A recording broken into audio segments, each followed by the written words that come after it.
Assalamualaikum warahmatullahi wabarakatuh. Bismillahirrahmanirrahim. Alhamdulillahirabbil alamin. Wal 'aqibatu lil muttaqin wa la 'udwana illa 'alal zalimin. Asyhadu an la ilaha illallah al-malikul haqqul mubin wa asyhadu anna Muhammadan rasulullah as-shadiqul wa'dil amin. Allahumma shalli wa sallim wa karrim wa barik ala Muhammad wa ala alihi wa sahbihi ajma'in wa man tabi'ahum bi ihsan ila yaumiddin. Yang sama-sama kita muliakan Ketua Pembangunan Muhammadiyah, para pengurus PKM, para pengurus Majelis Taklim, para sesepuh, para tokoh masyarakat, para ahli ilmu, ahli ibadah, bapak-bapak, ibu, hadirin dan hadirat sekalian yang senantiasa dimuliakan dan dirahmati Allah Subhanahu wa taala. Alhamdulillah pagi ini dengan izin Allah Subhanahu wa taala dan perkenannya kita lanjutkan kajian surah Yusuf ayat yang pertama. Surah Yusuf ayat yang pertama. Mari kita baca beberapa ayat yang menjadi tema dari kajian kita pada kesempatan pagi hari ini. A'udzu billahi minasy syaithanir rajim. Bismillahirrahmanirrahim. Alif lam ra. Tilka ayatul kitabil mubin. Inna anzalnahu Qur'anan 'arabiyyan la'allakum ta'qilun. Nahnu naqussu 'alaika ahsanal qasasi bima awhayna ilaika hadzal Qur'an wa in kunta min qablihi laminal ghafilin. Idza qala Yusuf li abihi ya abati inni ra'aytu ahada 'ashara kawkaban wasyamsa wal qamara ra'aytuhum li sajidin. Qala ya bunayya la taqsus ru'yaka 'ala ikhwatika fayakidu laka kaida. Inna syaitana lil insani aduwwun mubin. Wa kadzalika yajtabika rabbuka wa yu'allimuka min ta'wilil ahadits wa yutimmu ni'matahu 'alaika wa 'ala ali Yaqub kama atammaha 'ala abawayka min qabl kama atammaha 'ala abawayka min qabl Ibrahim wa Ishaq. Inna rabbaka 'alimun hakim. Laqad kana fi Yusuf wa ikhwatihi ayatul lisa'ilin. Idh qalu la Yusuf wa akhuhu ahabbu ila abina minna wa nahnu 'usbah. Inna abana lafi dhalalin mubin. Uqtulu Yusuf aw itrahu ardan yaghlu lakum wajhu abikum wa takunu min ba'dihi qawman salihin. Qala qailun minhum la taqtulu Yusufa wa alqu fi ghayabatil jubb yaltafituhu ba'dus sayyarati in kuntum fa'ilin. Qalu ya abana ma laka ta'manna 'ala Yusuf wa inna lahu lanasihun. Arsilhu ma'ana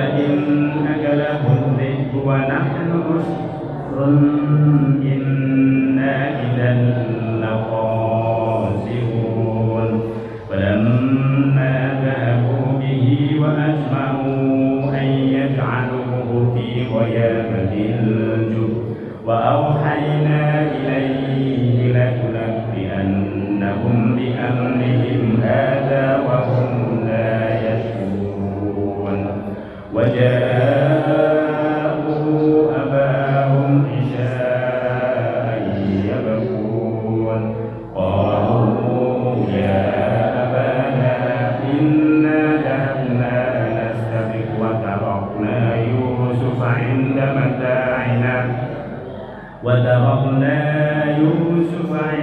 متاعنا فأكله الذئب وما أنت بمؤمن لنا ولو كنا صادقين وجاءوا على قميصه بدم كذب قال بل سولت لكم أنفسكم أمرا فصبر جميل والله المستعان على ما تصفون صدق الله العظيم.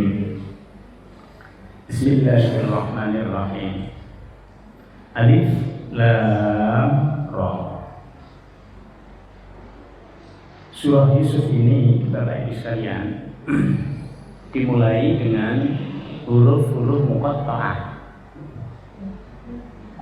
Apa itu huruf muqatta'ah? Huruf yang dibaca sendiri-sendiri. Alif, Lam, Ra. Para ulama kemudian mencoba untuk menafsirkan, karena salah satu ayat yang tidak ditafsirkan oleh Rasul adalah ayat-ayat yang terkait dengan huruf muqatta'ah. Alif Lam Mim, Yasin, Alif Lam Ra, Ta, Sin Mim, Nun, Ha Mim dan lain sebagainya. Tetapi semua penafsiran itu nanti dikembalikan kepada Allah. Imam Mutawalli Asy'ari mengatakan huruf itu kalau dia dibaca sendiri-sendiri tidak bisa diartikan. Tapi kalau dia dibaca sebagai satu rangkaian baru bisa diartikan. Oleh sebab itu maka dalam ayat ini para ulama selalu mengatakan yang mengetahui hakikat maknanya dan maksudnya dengan huruf-huruf muqatta'ah itu hanya Allah Subhanahu wa ta'ala. Dalam kaitan surah Yusuf ini, seorang ulama dari Mesir yang bernama Al-Fiqhi mengatakan bahwa dengan adanya permulaan surah yang dimulai dengan kalimat yang berbunyi Alif Lam Ra ini memberikan isyarat kepada manusia bahwa Allah memiliki kalam. Ada yang disebut dengan kalam nafsi, ada yang disebut dengan kalamullah. Kalam nafsi itu adalah firman-firmannya Allah Subhanahu wa ta'ala yang ada di langit. Nanti kalam nafsi itu bentuknya bermacam-macam. Setelah diturunkan ke dunia, maka kalam nafsi ini menjadi kalamullah. Di antara kalamullah itu adalah Al-Quran. Lalu ada kitab yang lain, ada Injil, ada Zabur, ada Taurat. Semua ini adalah kalamullah. Karena ini adalah kalamullah, maka ketika nanti kalamullah ini yang bermula dari kalam nafsi diturunkan ke dunia, maka bahasanya mengikuti bahasa Nabi yang diturunkan di situ. Zabur mengikuti bahasa Ibrani, Taurat menggunakan bahasa Ibrani, kemudian Injil menggunakan bahasa Ibrani. Nanti begitu Al-Quran dia menggunakan bahasa Arab. Seandainya itu sesuatu nggak pernah terjadi. Ada nabi yang diturunkan oleh Allah Subhanahu wa taala di Indonesia menggunakan bahasa Indonesia. Jadi mengikuti, jadi kalamullah itu mengikuti keadaan di mana bahasa itu berada dengan para nabinya yang ada di situ.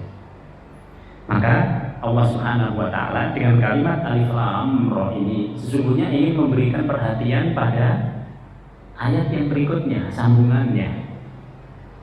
Apa sambungannya itu? Tilka ayatul kitabil mubin. Itu Al-Quran itu adalah Alkitab Al-Mubin yang memberikan penjelasan kepada manusia. Ada beberapa kitab di dunia ini. Yang pertama disebut dengan kitab Samawi, kitab yang memang berasal dari kalamullah tadi, diturunkan oleh Allah Subhanahu wa taala ke dunia. Ada Al-Quran, ada Injil, ada Taurat, ada Zabur. Nah, ini disebut dengan kitab Samawi. Ada kitab Ardi. Kitab Ardi ini adalah inspirasi orang-orang baik yang menulis kitab. Kemudian diikuti oleh para pengikut-pengikutnya. Nanti Buddha punya kitab, Hindu punya kitab, agama-agama yang lain punya kitab. Bedanya apa Bapak Ibu sekalian?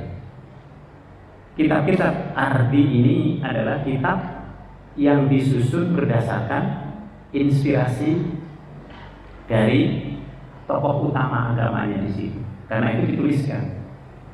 Bedanya apa?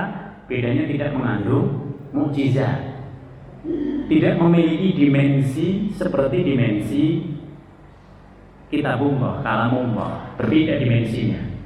Kalau kitab yang dibuat oleh manusia itu tentu sebatas kemampuan manusia. Tapi kalau kitab yang berasal dari Allah Subhanahu wa taala menjangkau seluruh dimensi, menjangkau kebutuhan rohaniah kita, menjangkau masa lalu sebelum alam ini diciptakan, menjangkau masa yang akan datang, di mana kita akan hidup setelah kehidupan di dunia ini. Ini bedanya. Karena itu kalamullah yang kemudian diturunkan oleh Allah dalam berbagai kitab itu pasti benar. Tetapi kitab Ardi tadi itu di situ mengandung subjektivitas, belum tentu dia mengandung kebenaran seluruhnya. Karena kalau dalam kaitannya dengan rohani, tidak ada yang paling tahu tentang spiritualitas, tentang rohani ini kecuali Allah Subhanahu wa ta'ala. Maka Al-Quran kemudian diturunkan oleh Allah dengan mengatakan inilah kitab yang memberikan penjelasan terhadap apa? Terhadap semua yang dibutuhkan oleh manusia. Karena itu pada ayat ini langsung dikatakan tilka ayatul kitabil mubin. Termasuk nanti salah satu penjelasan adalah penjelasan tentang kisah Nabi Yusuf alaihissalam. Kisah ini sudah terkenal. Sejak zaman Nabi Muhammad sudah terkenal. Sebelum Nabi Muhammad orang sudah mengenal cerita ini.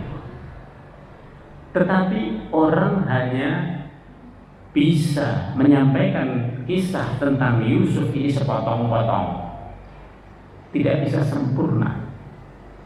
Karena itu pada ayat ini diturunkan oleh Allah Subhanahu wa taala tilka ayatul kitabil mubin, menjawab apa yang selama ini disampaikan oleh banyak pencerita, banyak pendongeng. Disampaikan melalui Al-Quran. Untuk apa? Untuk mengonfirmasi bahwa inilah cerita yang benar. Sementara cerita itu dari orang ke orang, dari pribadi ke pribadi, dari personal ke personal, kecenderungannya apa? Kalau kita bercerita, ada yang ditambah-tambahin, ada yang kurang-kurangin. Nah, itulah nanti yang dikonfirmasi oleh Al-Quran. Al-Quran akan bercerita tentang Yusuf, berbeda dengan cerita manapun. Inilah yang hak. Tilka ayatul kitabil mubin. Lalu yang kedua, inna anzalnahu Qur'anan Arabiyyan. Sesungguhnya kami menurunkan Al-Quran. Allah menggunakan kalimat kami. Kenapa tidak menggunakan aku? Gitu. Karena kalau Allah menggunakan kalimat kami itu, Allah membutuhkan sebab yang lain untuk munculnya sesuatu. Contoh, Allah itu sebenarnya sudah menetapkan rezeki pada kita. Tapi kalau kita diem aja di rumah, kira-kira rezekinya datang apa enggak? Nah, di situ perlu usaha untuk menjemput rezeki.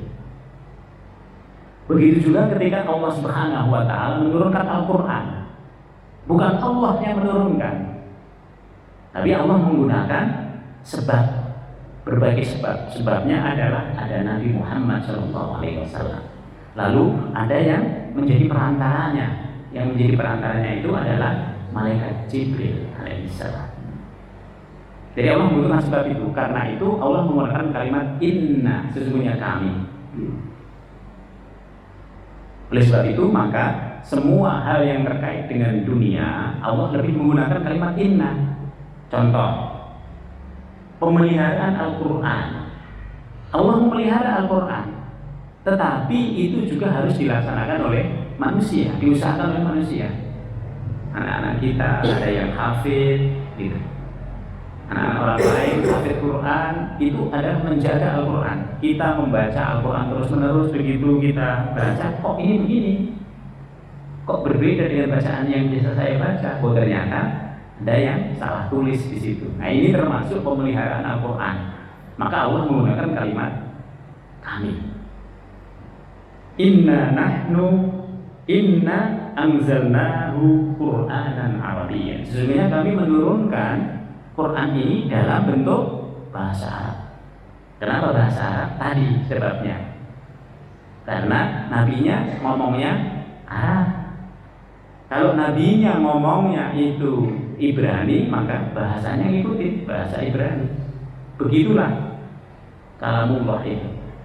Yang semula kalam nafsi, kita nggak tahu kalam nafsi itu bentuknya apa. Tapi begitu sudah turun kepada manusia, menjadi kalamullah. Karena itu Al-Quran diturunkan dengan menggunakan bahasa Arab. Ketika pemilihan wahyu itu menggunakan bahasa Arab, ini diteliti oleh para ahli.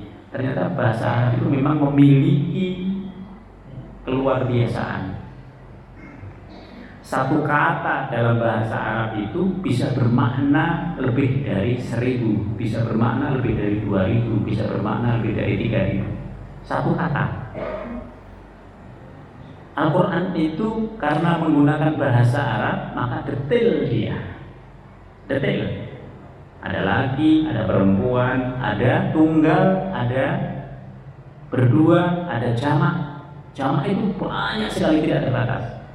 Semua yang dimulai dari 3 dan seterusnya itu jamak, sehingga tidak terbatas. Al-Quran itu selalu membedakan laki-laki dan perempuan, 2, 3 dan seterusnya.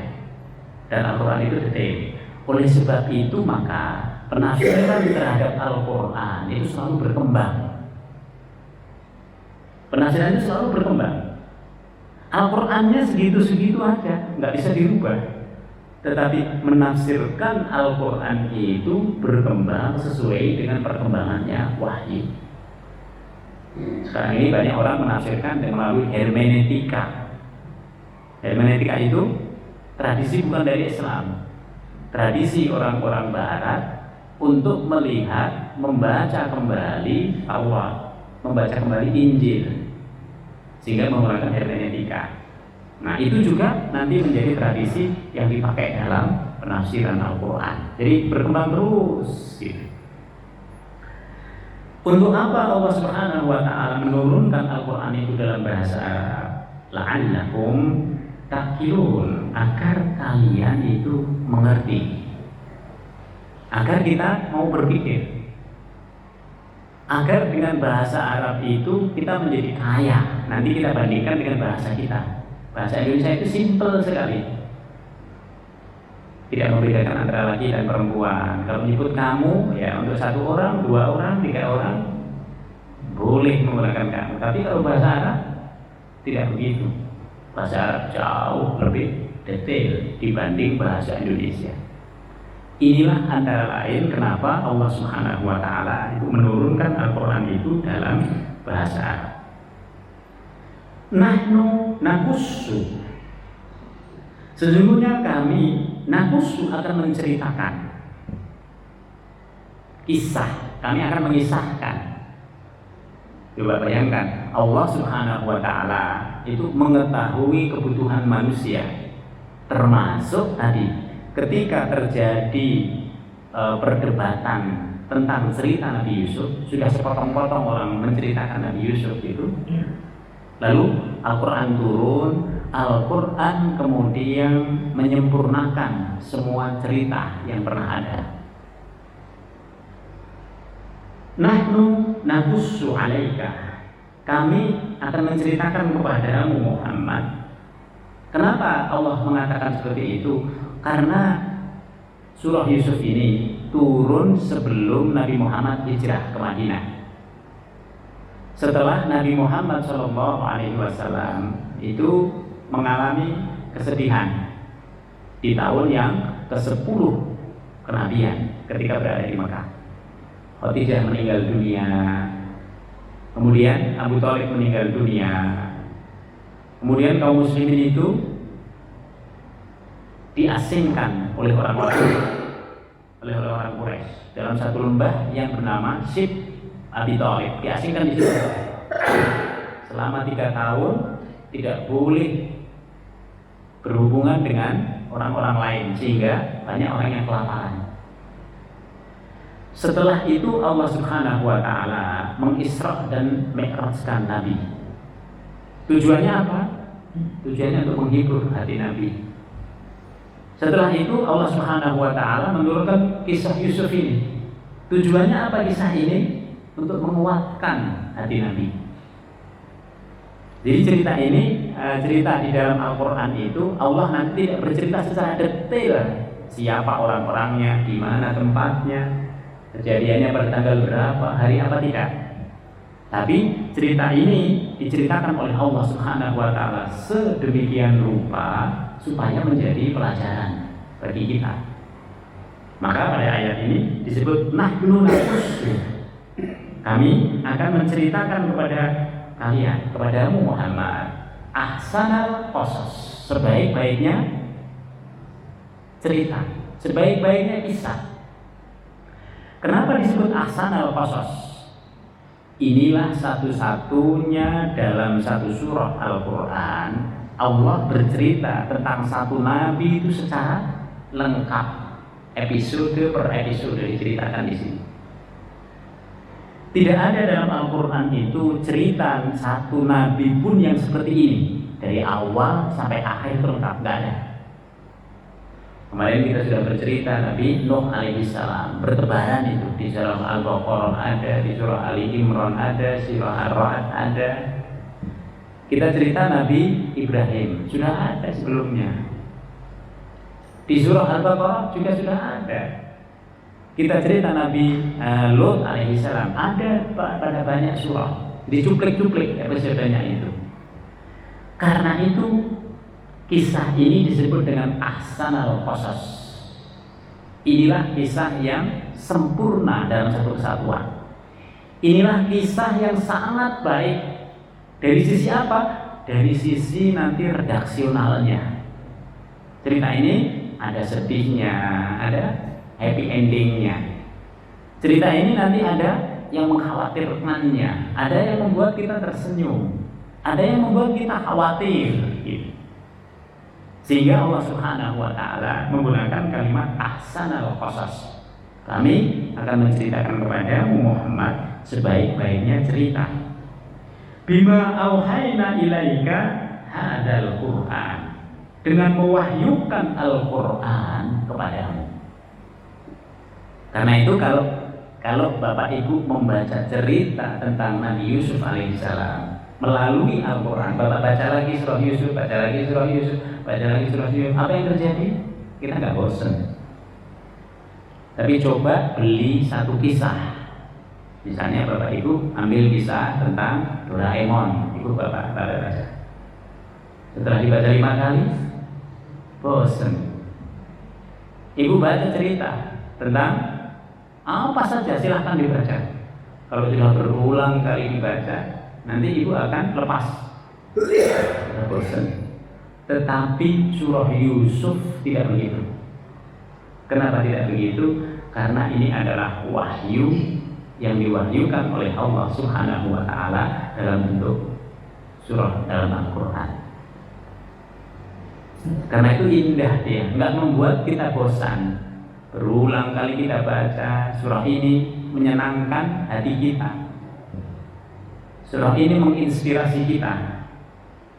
Surah ini memberikan pelajaran yang baik bagi kita semua. Maka di sini dikatakan ahsanal qasas bima auhayna ilaika hadzal Qur'an. Wa in kunta min qablihi laminal ghafilin. Walaupun sebelumnya kalian itu tidak mengetahui secara detail kisah ini. Orang-orang Quraisy pada saat itu tahu cerita Nabi Yusuf alaihissalam, bahwa dulu pernah ada cerita di Mesir, ada anak seorang nabi yang kemudian dia teraniaya sampai nanti pada saatnya dia menjadi penguasa di Mesir. Tidak banyak yang bisa mendetailkan ayat ini, cerita ini, sehingga cerita ini nanti sebagian dari para sahabat itu bertanya, ya Rasulullah, ada enggak cerita tentang Nabi Yusuf alaihissalam? 3 ayat inilah yang kemudian turun kepada kaum muslimin. Nahnu naqussu 'alaika ahsanal qasas bima awhayna ilaika hadzal Qur'an wa in kunta min qablihi laminal ghafilin. Jadi Allah memulai dengan 3 ayat ini sebagai pembuka. Mari kita lihat Bapak Ibu sekalian, episode yang pertama. Episode yang pertama itu dimulai dengan izqala Yusufu li abihi. Ingatlah, seakan-akan kita dibawa oleh ayat Al-Quran ini dalam cerita itu. Ingatlah ketika Yusuf berkata kepada ayahnya. Nah, kalau kita gali ceritanya, Yusuf ini anak keberapa Bapak Ibu sekalian? Nah, di sini Yusuf ini anak yang itu tadi, anak yang ke-11. Nomor 12-nya nanti adalah Benyamin. Bapaknya kita tahu kan, Nabi Yakub alaihissalam. Berapa istrinya Nabi Yakub? Bapak Ibu. Nah, kita ternyata nggak tahu detail ceritanya gitu. Jadi kenapa kita perlu sekedar memetakan cerita ini supaya kita paham bagaimana nanti keadaan cerita ini secara penggambaran Al-Quran. Jadi kalau kita lihat di dalam sejarah, Nabi Yusuf, Nabi Yakub alaihissalam itu punya istri 4. Istri yang pertama sampai yang kedua ini, sampai yang ketiga itu punya 10 anak. Gitu. Istri yang keempatnya itu adalah ibunya Yusuf dan Benyamin. Yusuf dan Benyamin ini bukan Benyamin Su'aib ya Bu ya. Nah, Yusuf dan Benyamin ini saudara kandung. Terakhir dia, Yusuf anak yang ke-11, Benyamin anak yang ke-12. Hidup di mana ini? Hidup sebenarnya nanti bersama penguasa Fir'aun, penguasa Mesir yang bernama disebut Heksos. Heksos ini adalah sebutan dari penguasa Mesir. Nanti Heksos ini juga bukan permen Bu ya. Heksos ini nanti setiap menyebut rajanya itu disebut dengan Malik. Jadi penguasa pada saat itu disebut dengan Malik. Berbeda dengan Nabi Musa alaihissalam. Nabi Musa belakangan. Nabi Musa itu penguasanya disebut dengan Fir'aun. Fir'aun 1, Fir'aun 2, Fir'aun 3, Fir'aun 4. Nah, Yusuf itu Malik. Jadi sebelum masanya Nabi Musa alaihissalam. Tahun berapa itu? Nabi Yusuf tahun berapa ini? 1720 sebelum Masehi. Udah lama ini cerita. 1700. Berarti jarak dengan kita ini sudah 5.000 tahunan. Dengan kita sekarang, kita tahun 2000. Itu 1720. Kemudian Nabi Yusuf alaihissalam nanti meninggal pada tahun diperkirakan 1635. Umurnya berapa Bu? Nabi Yusuf umurnya itu 115. Pengen umur 115 tuh. Kalau sehat nggak apa-apa. Nah, sekarang udah jarang orang berumur 115. Nah ini. Nah itu gambaran umum tentang Nabi Yusuf alaihissalam. Maka anak kecil ini, jadi Nabi Yusuf alaihissalam masih kecil. Ketika Benyamin lahir, ibundanya meninggal.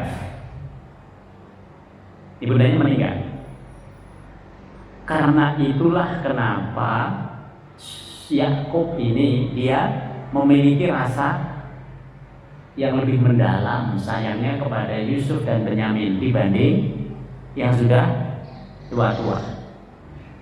Masuk akal atau tidak? Masuk akal. Dia masih kecil ini, dua-duanya masih kecil. Ketika Benyamin lahir, meninggal ibundanya. Yang harus menyayangi siapa? Yang harus menyayangi adalah bapaknya. Itulah yang menjadi sebab nanti kenapa saudara-saudaranya itu iri kepada Yusuf dan Benyamin. Nah ini juga pelajaran bagi kita. Kita mungkin punya kecenderungan kepada anak. Nah, itu di antara anak-anak kita itu kita punya kecenderungan. Jangan sampai itu ditampakkan sedemikian rupa. Harus kita bersikap adil. Nah, adil dalam hal ini bukan adil memberi sesuai dengan yang sama, enggak. Adil di sini adalah adil secara proporsional.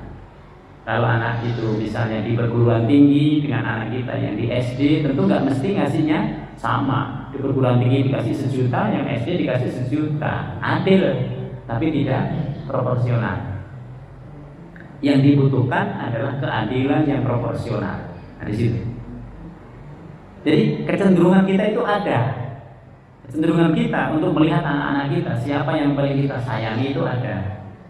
Tetapi jangan sampai itu terlihat oleh anak-anak kita. Nah, itu pelajaran yang pertama yang paling penting. Karena itu qala Yusuf li abi. Ingatlah ketika Yusuf yang kecil ini berkata kepada bapaknya. Apa perkataannya Yusuf? Ya abadi. Ya abadi ini panggilan sayang. Kayak kita sering mengatakan ya abi, itu biasa Bu. Ya ummi biasa. Yang istimewa itu ya abadi. Kalau perempuan ya ummah.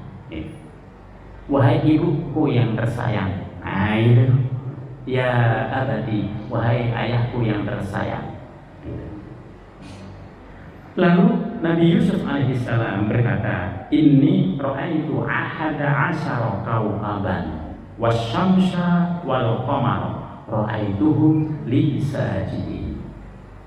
Wahai ayah yang aku cintai, Aku bermimpi melihat 11 bulan.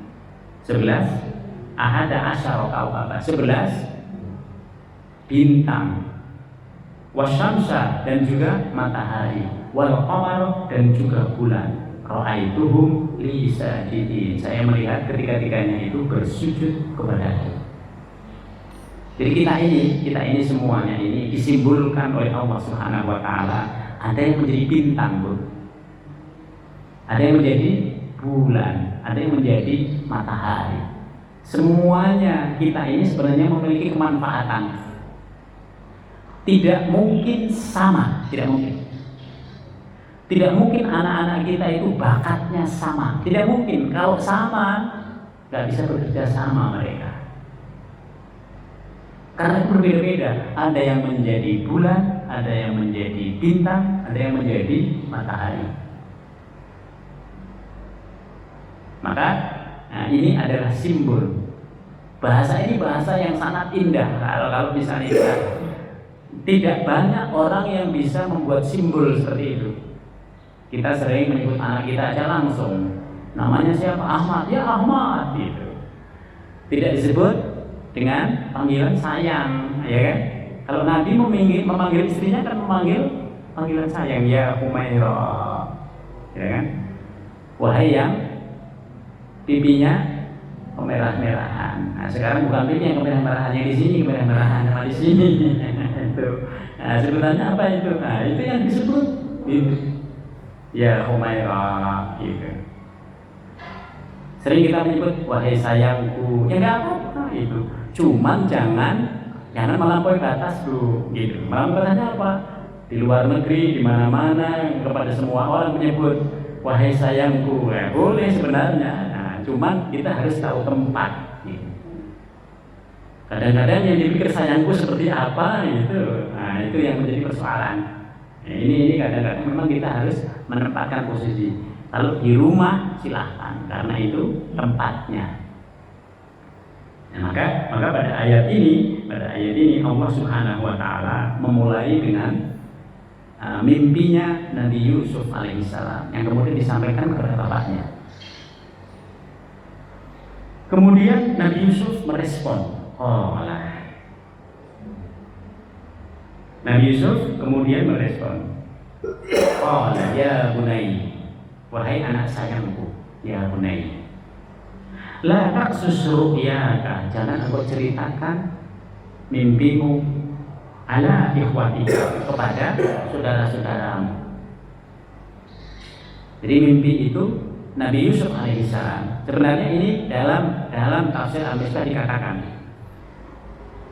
di antara anak-anak Nabi Yusuf itu, di antara anak-anak Nabi Yakub itu, Nabi Yusuflah yang punya keinginan untuk meniru bapaknya. Yang lain itu biasa-biasa saja. Maka perhatikan anak-anak kita. Ada anak-anak kita itu yang kadang dia, ya Allah saya pengen seperti bapak saya, seperti ibu saya. Ada juga anak-anak kita yang mengatakan, saya nggak pengen seperti bapak saya pengen seperti ibu saya. Gitu. Saya pengen seperti orang itu. Gitu. Jadi bebas Bapak Ibu sekalian. Jadi anak-anak itu punya pikiran yang tetapi sebenarnya contoh bagi anak-anak yang paling utama itu adalah bapak dan ibunya. Karena itu sering dikatakan rumah itu al-madrasah al-ula. Madrasah yang pertama itu adalah rumah. Kalau anak kita sudah mengatakan, ya Allah, saya senang dengan ayahku, saya senang dengan ibuku, itu berarti kita berhasil menerapkan pendidikan kepada anak-anak kita. Anak-anaknya Nabi Yakub alaihissalam yang 10 ini tidak ada yang mencontoh secara detail kepada Yakub. Jadi mereka sibuk dengan urusan mereka sendiri. Mereka tidak menjadikan karakter bapaknya itu sebagai karakter yang mereka mau teladani. Karena itu Yusuf ini ternyata diperhatikan oleh oleh Yakub itu berbeda dengan anak-anak yang lain dari kecil. Oleh sebab itu ketika Nabi Yusuf alaihissalam bermimpi seperti itu, Nabi Yakub sudah punya feelingnya itu, ini anak ini berbeda dengan yang lain-lainnya. Apalagi mimpinya itu bahwa dia melihat 11 bintang, bulan, kemudian matahari, tiga-tiganya itu bersujud kepadanya. Nabi Yusuf punya feeling, sebagai seorang nabi dia punya feeling. Karena itu mimpi itu bermacam-macam. Kalau mimpi itu buruk, kita harus meninggalkannya. Kalau saya dipikirin kalau mimpi yang buruk itu, maka Nabi mengajarkan kepada kita diperintahkan untuk meludah sebelah kiri. Tapi meludahnya jangan di kamar, Bu. Meludahnya kalau udah di kamar mandi gitu. Ya naudzubillah, ya Allah, semoga tidak terjadi kepada saya. Nah, gitu. Kalau mimpi itu mimpi menyenangkan kita boleh mengingat-ingatnya. Gitu. Tapi kalau mimpi itu kita boleh mengingat-ingatnya. Tapi kalau mimpi itu menurut kita mengandung sesuatu yang mengandung isyarat, maka hati-hati mengemukakan kepada orang. Kemukakanlah kepada orang yang kita percaya. Kira-kira saya bisa menyampaikan kepada siapa? Supaya apa? Supaya tidak dibawa kemana-mana. Karena mimpi itu bisa jadi dia hanya merupakan endapan dari pikiran kita, alam bawah sadar kita. Maka sering orang nggak pernah bertengkar, begitu hari itu dia bertengkar ke bawah dalam mimpi. Seperti itu. Orang sudah lama tidak menikmati kurma. Mimpi makan kurma. Nah, itu endapan yang ada di dalam pikiran kita. Nah, itu biasa. Tetapi ada di antara mimpi itu yang mengandung isyarat. Ketika mimpi ini mengandung isyarat, itu yang harus kita pikirkan, kira-kira apa ya ini. Maka diperlukan takwil mimpi. Apa itu takwil? Takwil itu mengetahui yang belum terjadi. Kira-kira apa ini? Didekatkan. Nabi Yakub alaihissalam dan Nabi Yusuf alaihissalam sebenarnya dua-duanya termasuk yang ahli takwil mimpi. Tapi Yusuf karena masih kecil, karena itu dia belum bisa. Yang bisa adalah bapaknya. Ketika Yusuf menyampaikan seperti itu, dia mengatakan, jangan engkau sampaikan kepada saudara-saudaramu. Fayaki dulaka kaidah. Kenapa? Karena dia khawatir nanti akan membuat fayaki dulaka kaidah. Nanti setan akan masuk. Setelah dia misalnya menceritakan kepada yang lain, setan ini akan memengaruhi orang-orang yang diceritakan itu. Jadi setan itu yang kita sebut, yang sering kita sebut, setan itu nggak kelihatan, tapi dia senantiasa ikut campur dalam urusan kita. Bapak Ibu mau pergi, setannya itu enggak memengaruhi kita. Kita mau keluar rumah, setan itu sudah memengaruhi kita. Bahkan setan ini kadang sengaja membuat kita itu lupa terhadap sesuatu yang sudah kita siap-siapin. Itu setan. Maka ketika Nabi Musa itu lupa terhadap sesuatu, dia mengatakan, yang melupakan saya adalah setan. Jadi setan ini yang membuat kita lupa. Untuk menghilangkan campur tangannya setan kepada kita, caranya adalah berzikir. Kenapa zikir itu menjadi penting? Kenapa kita diperintahkan zikir itu terus-menerus gitu, supaya pikiran kita tidak dicampuri oleh setan. Apakah dengan berzikir kita otomatis 100% akan bebas dari setan? Enggak. Dia akan selalu mempengaruhi kita. Tapi minimal kalau kita senantiasa berzikir, dia sempat menjauh, dekat lagi, menjauh lagi, dekat lagi, menjauh lagi. Nah, itu yang kita harapkan. Fayaqidulaka kaidah. Maka Nabi Yakub alaihissalam langsung mengatakan, inna syaitana lil insani aduwwun mubin. Setan itu selalu mengganggu kita. Setan itu selalu membuat kacau kita dari depan, dari belakang, dari samping kiri, dari samping kanan, dari bawah. Maaf, ya, yang tidak bisa dari mana? Dari bawah, dari atas yang tidak bisa. Karena itu orang yang biasa kalau ada apa-apa selalu bersujud, setan sulit untuk mengganggunya. Ada apa-apa dia bersujud, ada apa-apa dia sholat, ada apa-apa dia minta kepada Allah, setan sulit. Yang kedua, orang yang selalu menengadah ke atas, ada apa-apa ya Allah begini, ya Allah begini, ya Allah begini, itu yang sulit setan itu untuk memasukinya. Setan itu paling senang kalau kita tengok kiri, tengok kanan, tengok depan, tengok belakang. Nah, setan paling senang itu. Nah, karena setan mengganggunya dari arah itu. Tetapi yang tidak bisa adalah arah bawah dan juga arah yang ke atas. Nggak kelihatan di setan, tapi dia memengaruhi hati kita. Wa kadzalika yastabika rabbuka wa yu'allimuka min ta'wilil ahadits. Dan demikianlah Tuhan memilih engkau. Yastabika, Tuhan memilih engkau. Kita semua ini Bapak Ibu sekalian, itu pilihannya Allah. Tapi di antara manusia yang sudah dipilih Allah untuk bisa hidup, itu masih ada pilihan yang istimewa. Pilihan istimewa itu adalah para nabi. Maka dalam Al-Quran Allah mengatakan Innallaha astafa Adam wa Nuha wa Ibrahim wa ala Imrana alal alamin. Jadi kita ini sebenarnya orang-orang terpilih. Semua orang yang diberikan kesempatan oleh Allah hidup di dunia ini orang-orang terpilih. Karena itu kita berbeda-beda.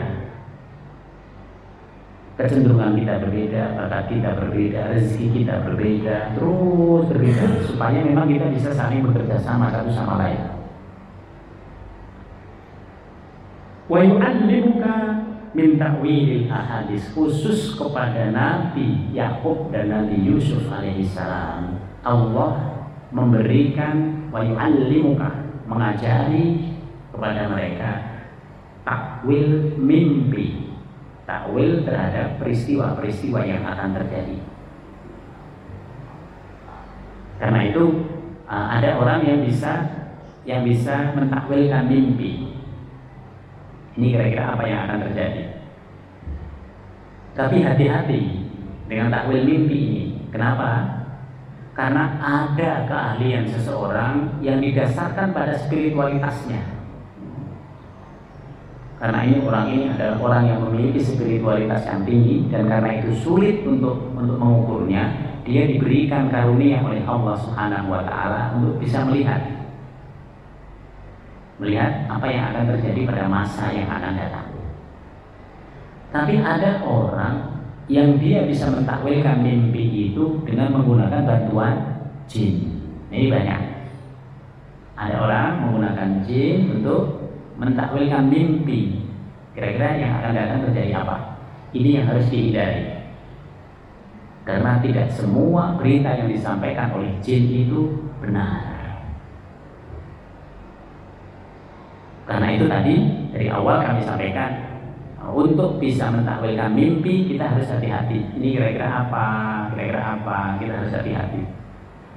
Menyampaikan kepada orang pun juga harus hati-hati.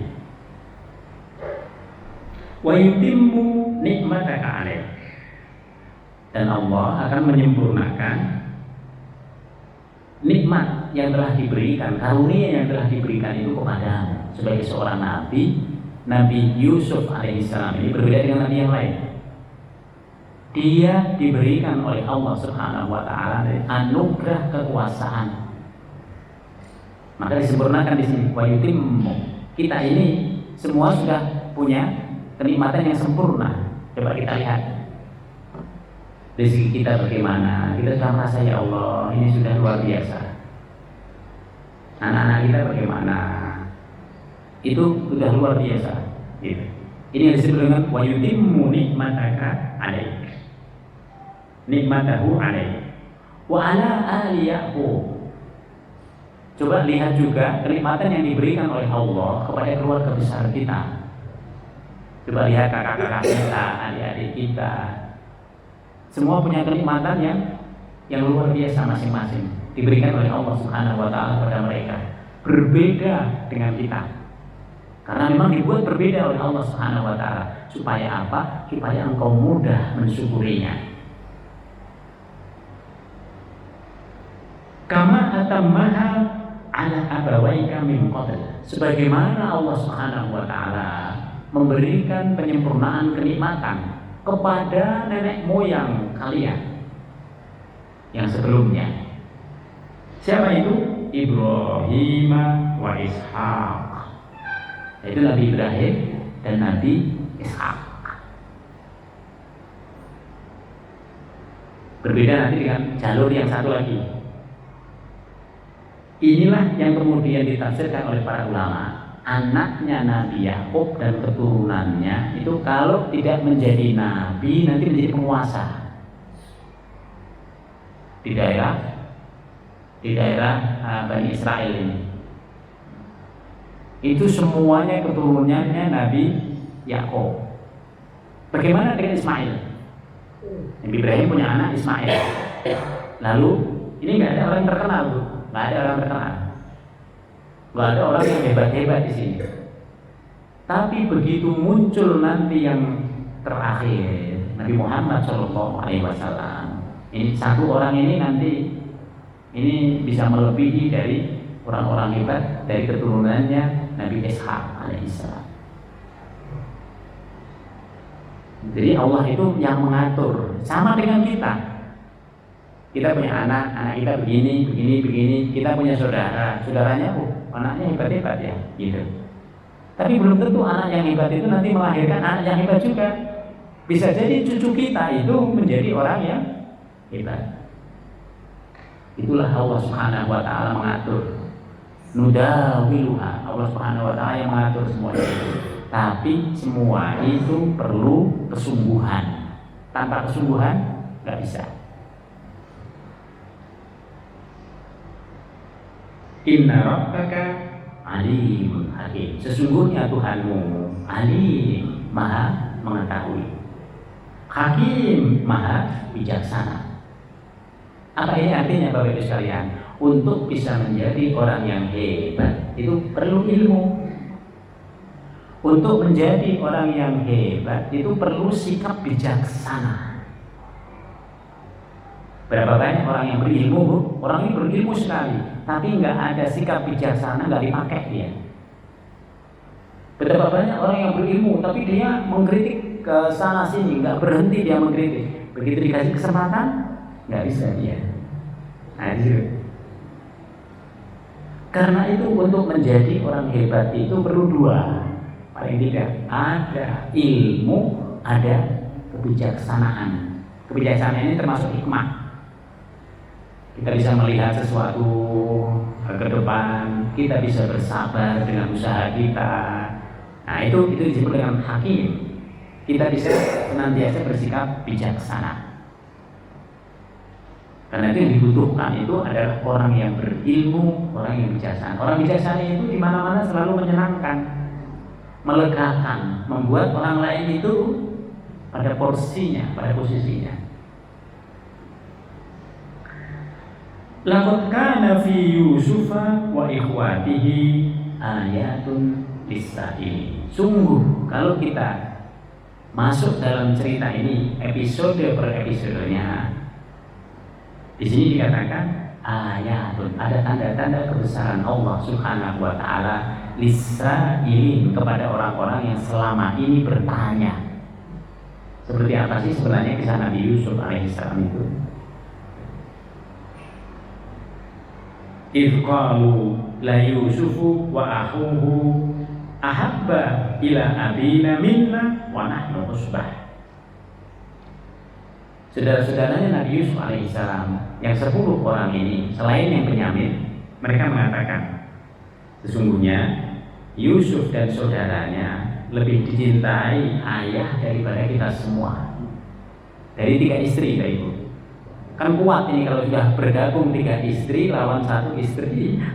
Anaknya istri yang 1, ya kalah lah anaknya istri yang 1. Bapak kita itu tidak adil dia. Dia memberi perhatian kepada Yusuf dan Benyamin itu melebihi kita semua. Nah, kadang-kadang anak itu tidak mau alasan di belakangnya. Yang paling penting bagi anak-anak itu bapak nggak adil ini. Begini dia memperlakukan Yusuf dengan Benyamin berbeda dengan memperlakukan kita. Gitu. Padahal tadi ayahnya itu bersikap seperti itu karena kasihan. Ibunya nggak ada. Sementara yang lain itu ibunya masih hidup semua. Inna abana lafi dhalalin mubin. Sesungguhnya ayah kita itu keliru dia dalam kekeliruan yang nyata. Jadi dhalalin mubin ini tidak berarti sesat. Walaupun dhalal itu artinya sesat. Bapak kita ini keliru ini. Bapak kita ini bahasa kita, bapak kita ini kacau ini. Ini anak-anaknya sudah mengatakan begitu.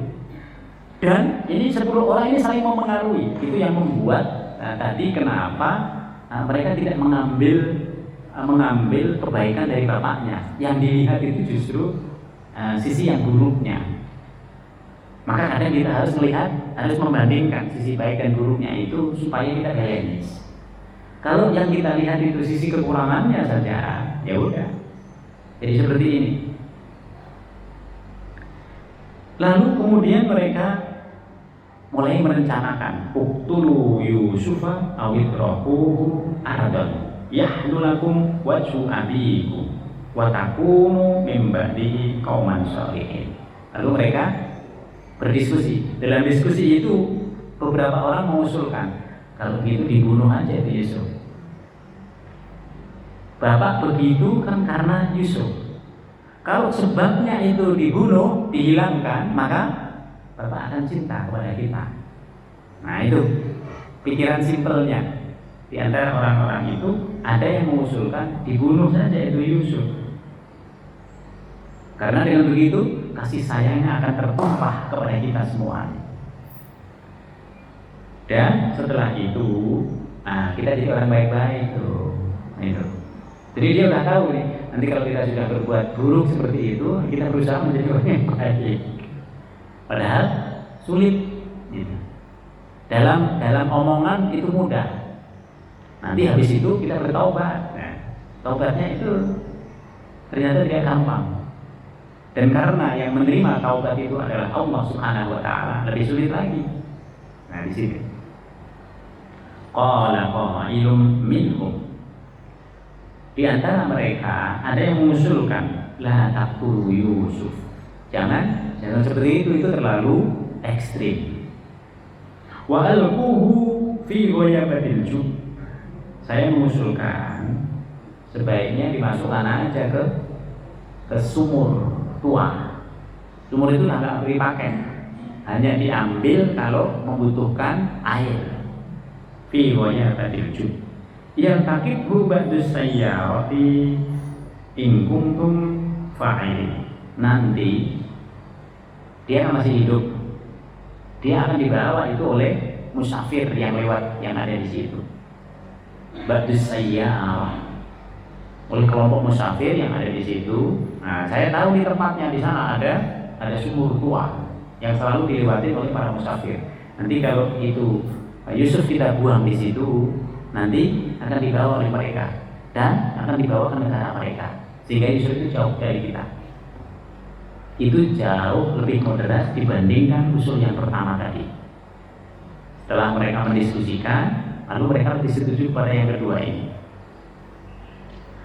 Kemudian qalu ya abana malaka la ta'manna ala Yusufa wa inna lahu lanasihun. Lalu mereka mengambil peran masing-masing.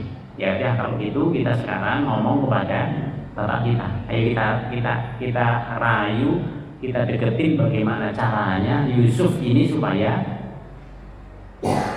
dipercayakan untuk bisa main-main sama kita, lalu kita buang di situ. Ya abana, wahai bapak yang kami cintai.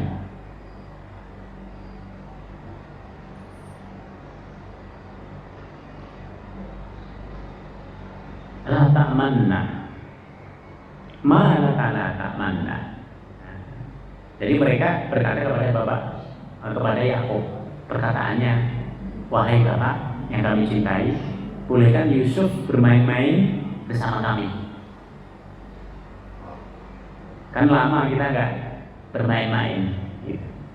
Tapi ternyata bapaknya nggak percaya, bapaknya khawatir. Jadi ini insting orang tua. Orang tua sudah punya insting ketika anak-anaknya ini kok tumben-tumbennya banget ini anak-anak ini yang biasanya dia bersikap tidak sopan, bersikap tidak ramah, kok tiba-tiba ramah ini gitu.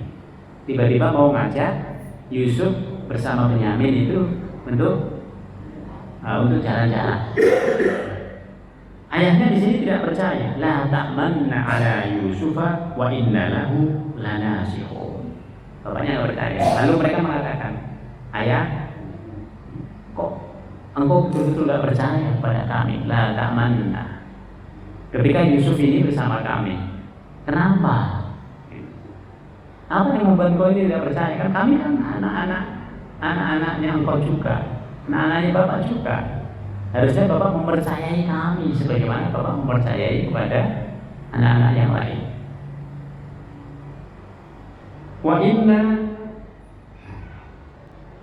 Wa inna lahu lanasihun.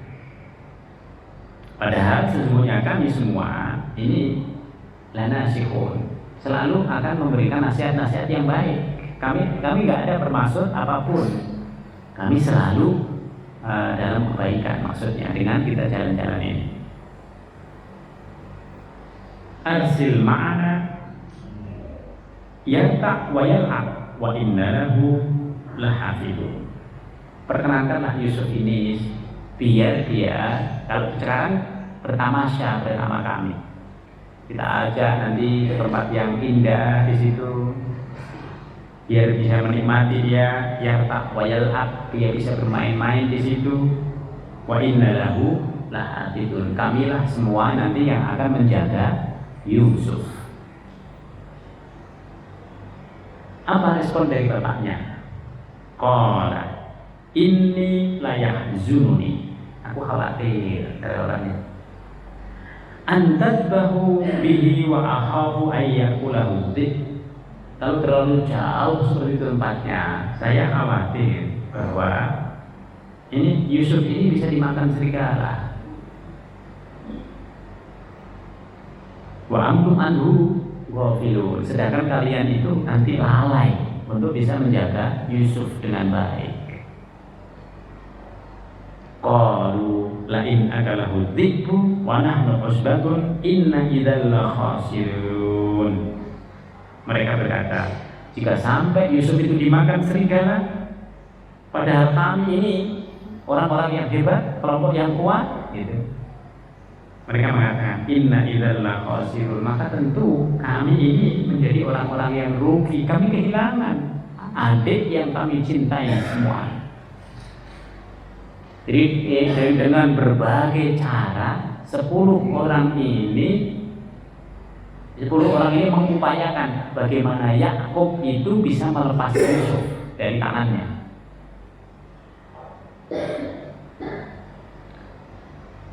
Lalu kemudian karena desakannya begitu kuat, beberapa hari anak-anak ini terus mendatangi dengan berbagai cara yang seperti itu. Nanti Yakub alaihissalam akhirnya melepas. Ya udahlah, gitu. Orang tua itu kalau didesak seperti itu oleh anaknya kan juga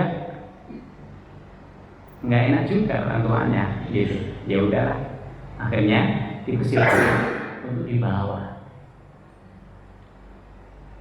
Falamma dhahabu wa ajma'u ay yaj'alahu fi ghayabatil jub. Maka mereka kemudian membawanya. Ternyata mereka tidak diajak bermain-main, mereka tidak diajak bertamasya. Tapi di tengah jalan di sumur yang tua itu, Yusuf justru diceburkan di dalam sumur itu.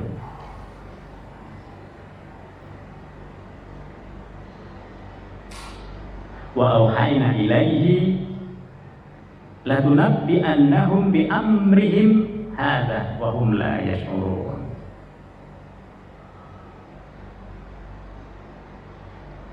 Wa auhayna, kami mewahyukan kepada Nabi Yusuf alaihissalam,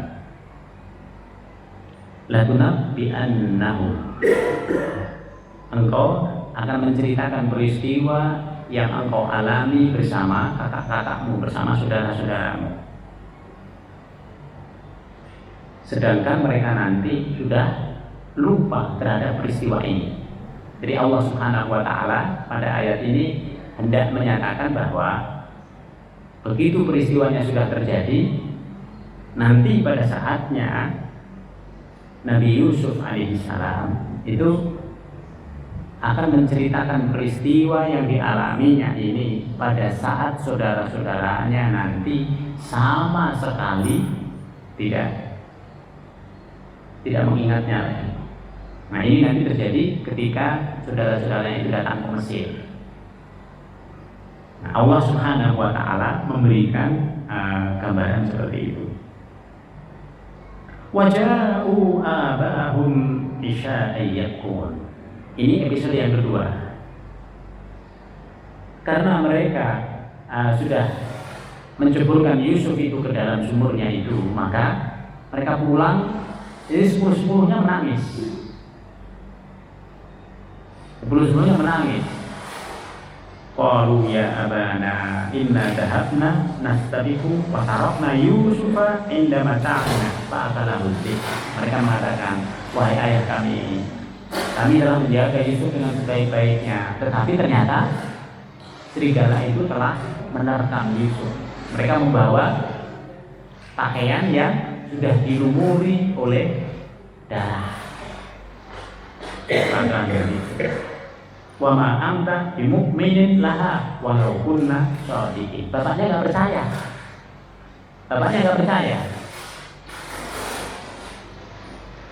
Tapi mereka mendesak lagi kepada bapaknya. Mereka mengatakan, engkau ayah nggak akan percaya pada kami walaupun kami benar.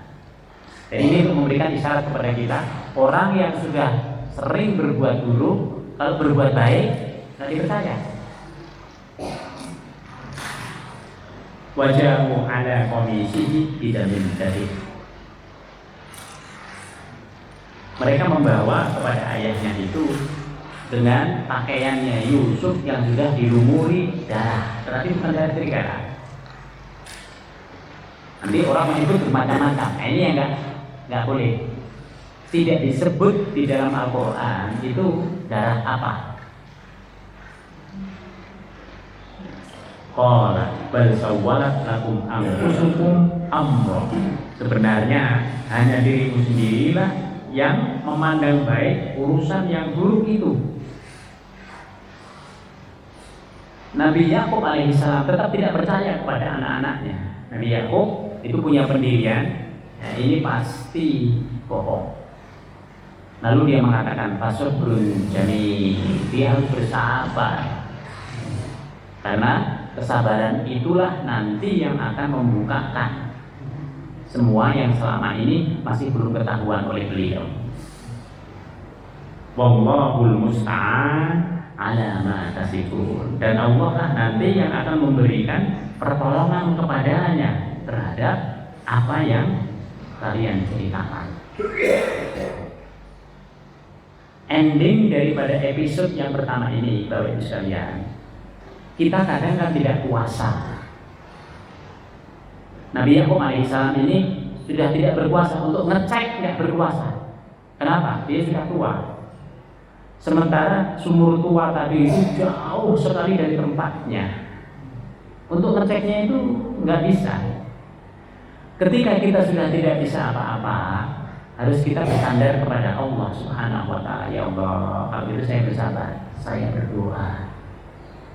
Jadi doa itu menjadi kekuatan bagi kita semua. Ketika kita sudah tidak mampu untuk berbuat apa-apa, ada saatnya Dan disitulah nanti wallahul musta'an ala ma tasifun. Allah yang akan memberikan pertolongan. Nah, kalau kita yang baik itu adalah kita usaha lalu kita berdoa. Yang baik. Kenapa? Karena harapannya itu 50-50. Usaha kita harapkan menyumbang 50%, doa kita menyumbang 50%. Tapi yang banyak usahanya dulu. Usaha harus 75%, doanya itu 25%. Tapi kalau sudah nggak bisa, ada saat dalam hidup kita itu kita nggak bisa ngapa-ngapain. Kemana kita? Kepada wallahul musta'an, hanya kepada Allah Subhanahu wa ta'ala. Dalam kehidupan keluarga, hal yang seperti ini sering terjadi. Atau kalau tidak sering, akan pernah terjadi dalam kehidupan kita. Ketika kita sudah tidak mampu apa-apa, harus kita mengambil cerita dari Nabi Yakub alaihissalam dengan mengatakan wallahul musta'an. Ya udah, kalau begitu saya bisa mengharapkan pertolongan dari Allah Subhanahu wa ta'ala. Sampai di sini dulu Bapak Ibu sekalian, episode yang pertama tentang cerita Nabi Yusuf alaihissalam.